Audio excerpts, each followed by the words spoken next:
हम लोग बड़े भाग्यशाली हैं कि पूज्य योगी आदित्यनाथ महाराज जी आजमगढ़ लगातार आते हैं और आजमगढ़ के लिए सौगात लेकर आते हैं।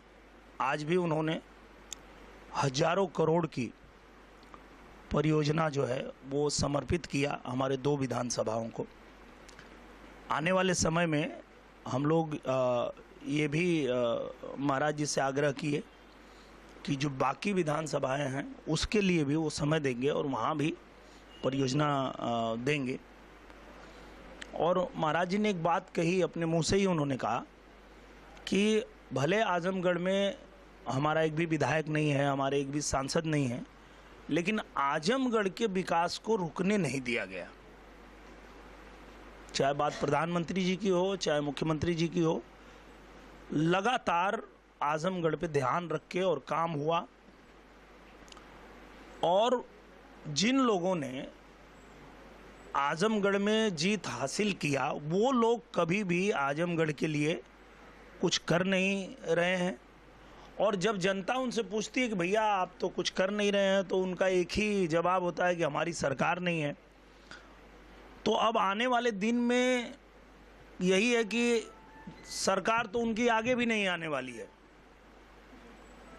तो अब हम आजमगढ़ की जनता से यही अपील करते हैं कि आप लोग आजमगढ़ में ज़्यादा से ज़्यादा कमल के निशान को दबा करके और हमारे भारतीय जनता पार्टी के एनडीए के जो प्रत्याशी हैं उनको जिताइए, ताकि और आजमगढ़ में काम हो।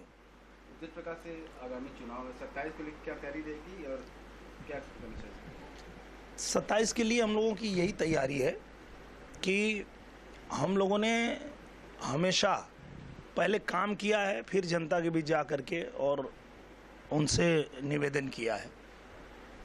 तो अभी भी हम जनता के बीच में काम के दम पे ही जाएंगे, उनसे निवेदन करेंगे। आजमगढ़ लंबे समय से मांग रहा था कि हम लोगों को एक विश्वविद्यालय मिले। तो इसके पहले जिनकी सरकारें थीं उन लोगों ने कभी आजमगढ़ को विश्वविद्यालय देने के बारे में नहीं सोचा। सोचा किसने? मुख्यमंत्री हमारे योगी आदित्यनाथ जी ने। आजमगढ़ में संगीत महाविद्यालय किसने दिया? योगी आदित्यनाथ जी ने। आजमगढ़ में अटल आवासीय विद्यालय से लेकर के, कृषि विद्यालय से लेकर के, और चाहे आप मेडिकल की सुविधा को देख लीजिए, हर क्षेत्र में जो आजमगढ़ को आप अगर कनेक्टिविटी के हिसाब से देखेंगे तो भी पूर्वांचल एक्सप्रेसवे से हमारे आजमगढ़ को जोड़ने का काम पूज्य महाराज जी ने किया है।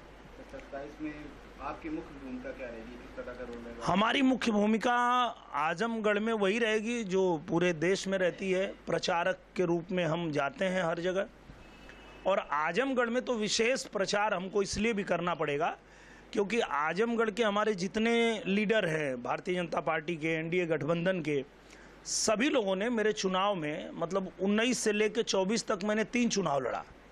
19 में लड़ा, 22 में लड़ा, 24 में लड़ा। हर बार हमारे जितने लीडर हैं, जितनी जनता है, जितने कार्यकर्ता हैं, सभी लोगों ने मेरे लिए मेहनत किया। तो अब बारी है कि मैं उनके लिए मेहनत करूं। तो जो लोग 27 में चुनाव लड़ेंगे उनका प्रचार करूंगा, ये मेरा काम होगा। 27 में चुनाव भी लड़ सकते? नहीं, मैं चुनाव नहीं लड़ूंगा, मैं तो प्रचार करूंगा। मेरा काम है प्रचार करने का। और मैं राजनीति में इसलिए नहीं हूं कि ये नहीं जीता तो ये भी लड़ लूंगा, वो नहीं तो ये भी लड़ लूंगा, उसके लिए मैं नहीं आया हूं। मेरा काम है भारतीय जनता पार्टी का कार्यकर्ता होने के नाते अपनी पार्टी का प्रचार करना, अपनी पार्टी के प्रत्याशियों को जिताना। और जैसे पहले लोकसभा चुनाव में जिम्मेदारी मिली थी तो मैं लड़ा था, आगे भी जब लोकसभा चुनाव आएगा तो देखेंगे।